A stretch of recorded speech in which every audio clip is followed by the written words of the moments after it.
The worst was to be feared upon hearing the Morse code message. All sails lost. List of 45 degrees. In danger of sinking. When the British coastal radio station, Portishead Radio, received this message at 16:01 hours on the 21st of September, 1957, it became utterly clear to the recipient that many brave sailors were fighting for their lives. The 86 men on board the training sailing ship Pamir, which was also carrying freight, were the senders of the message. Pamir was a four-masted barque built for the German shipping company Laeisz. One of their famous flying P-liners, she was the last commercial sailing ship to round Cape Horn in 1949. By 1957, she had been outmoded by modern bulk carriers and could not operate at a profit. Her shipping consortium's inability to finance much-needed repairs or to recruit sufficient sail-trained officers caused severe technical difficulties. On September 21st, 1957, she was caught in Hurricane Carrie and sank off the Azores, with only 6 survivors rescued after an extensive search.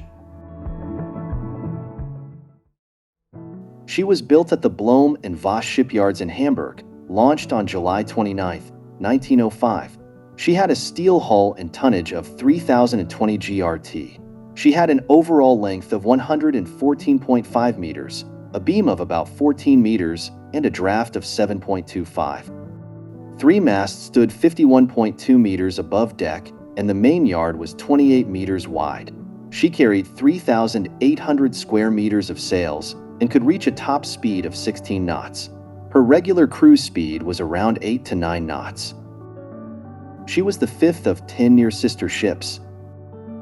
She was commissioned on October 18, 1905, and used by the Laeisz Company in the South American nitrate trade. By 1914, she had made 8 voyages to Chile, taking between 64 and about 70 days for a one-way trip from Hamburg to Valparaiso or Iquique, the foremost Chilean nitrate ports at the time. From October 1914, she stayed in Santa Cruz de La Palma port in La Palma Island, Canary Islands. Due to post-war conditions, she did not return to Hamburg until March 17, 1920. In the same year, she was handed over to Italy as war reparation. On July 15, 1920, she left Hamburg via Rotterdam to Naples towed by tugs. The Italian government was unable to find a deep-water sailing ship crew, so she was laid up near Castellamare in the Gulf of Naples. In 1924, the Laeisz Company bought her back for £7,000 and put her into service in the nitrate trade again. Laeisz sold her in 1931 to the Finnish shipping company of Gustav Eriksson, which used her in the Australian wheat trade. During World War II, Pamir was seized as a prize of war by the New Zealand government on August 3, 1941 while in port at Wellington. 10 commercial voyages were made under the New Zealand flag, 5 to San Francisco, 3 to Vancouver, 1 to Sydney, and her last voyage across the Tasman from Sydney to Wellington carrying 2,700 tons of cement and 400 tons of nail wire. Weathering a storm during the last Tasman voyage is described in detail by one of the mates, Andrew Keyworth, in a letter never posted. Plaque commemorating the Pamir installed on the waterfront in Wellington. She escaped the war unscathed despite a close call in 1943 when a Japanese submarine was spotted. Evidently as a fast-moving barque under a strong and fair wind, she did not interest the submarine's commander.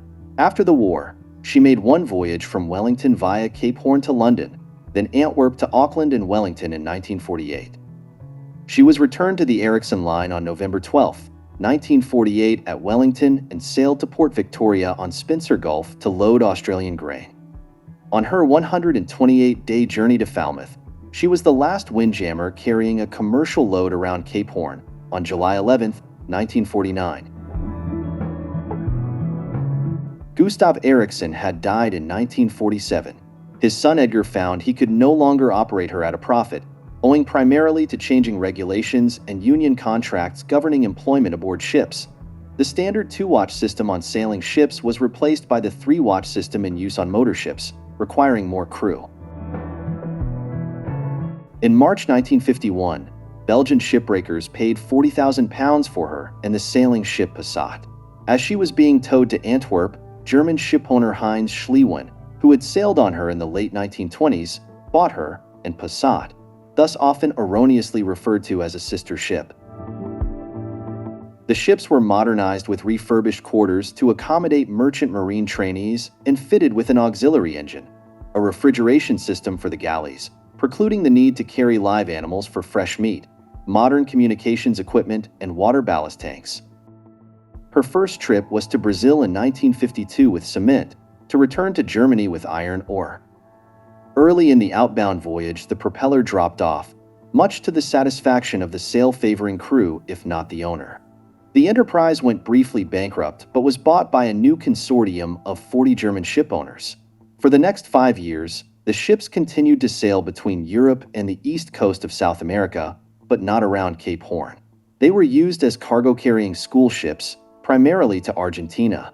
Although the German public supported the concept as maritime symbols and sources of national pride, the economic realities of the post-war years placed restraints on the operation. The ships were no longer profitable as freight haulers, and Pamir had increasing technical problems such as leaking decks and serious corrosion. The consortium was unable to get sufficient increased funding from German governments or contributions from shipping companies or public donations, and thus let both vessels deteriorate. Due to ill health, her regular captain, Hermann Eggers, had been replaced by Captain Johannes Dibbich, who had sailed on her as a young seaman and had commanded sail-training ships, but had little experience as master of cargo-carrying sailing ships. His first officer, Rolf Kohler, was only 29 at the time, and wrote that he was getting thin with anger over the state of the ship and that he was intending to quit the ship's company after arriving home from the next voyage. Captain Dibbich was criticized for being a harsh and inflexible officer. On August 10, 1957, she left Buenos Aires for Hamburg with a crew of 86, including 52 cadets. Her cargo of 3,780 tons of barley was stored loose in the holds and ballast tanks, secured by 255 tons in sacks on top of the loose grain. Records indicate that this was one of the major mistakes implicated in the sinking. She had been held up by a dockworkers' strike, and Dibbich, under severe pressure to sail, decided to let the trimming, the correct storage of loose cargo so that it does not shift in the hold, be done by his own untrained crew. It was later found that he also had the ballast tank filled with barley. Even though testing of the roll period, the time the ship took to right itself after load transfers, showed that she was dangerously unstable, Dibbich decided to sail. On the morning of September 21, 1957, she was caught in Hurricane Carrie before shortening sails. It was later considered that because the radio officer had also been given substantial administrative tasks to save the money required for another officer's position, he had likely not received any of the radio storm warnings. She had also not responded to radio hails by ships that had sighted her earlier in the voyage. She soon listed severely to port in the sudden storm. As hatchways and other openings were not closed at once, they probably allowed considerable amounts of water to enter, as found by the commission which examined the probable causes of the sinking. The shipping company's lawyer at the investigation claimed that the water entered her due to a leak. According to the commission, the water caused her to list further and the grain to shift, which aggravated the list. The captain did not order the flooding of her grain-filled ballast tanks, which would have helped her to right herself. Once she listed severely, the lifeboats could not be deployed because her port side was underwater and her starboard side was raised to an angle that did not allow use of the boats. She sent distress signals before capsizing at 13:03 local time and sinking after drifting keel up for 30 minutes in the middle of the Atlantic 600 nautical miles west-southwest of the Azores at position 35 degrees 57 minutes north, 40 degrees 20 minutes west. 3 damaged lifeboats that had come loose before or during the capsizing, and the only lifeboat that had been deployed were drifting nearby. None contained any provisions or working distress signal rockets. Many sharks were later seen near the position. A 9-day search for survivors was organized by the United States Coast Guard cutter Absecon. but only 4 crewmen and 2 cadets were rescued alive from 2 of the lifeboats. It was reported that many of the 86 men aboard had managed to reach the boats, but most died in the next 3 days. As none of the officers nor the captain survived, the reasons for the capsizing remained uncertain. The sinking made headlines around the world.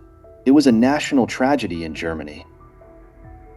Pamir's last voyage was the only one in her school ship career during which she made a profit, as the insurance sum of about 2.2 million Deutsche Mark was sufficient to cover the company losses for that year.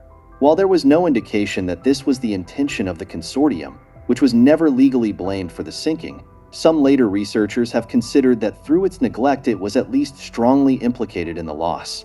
But the Germanischer Lloyd had recently certified her as seaworthy.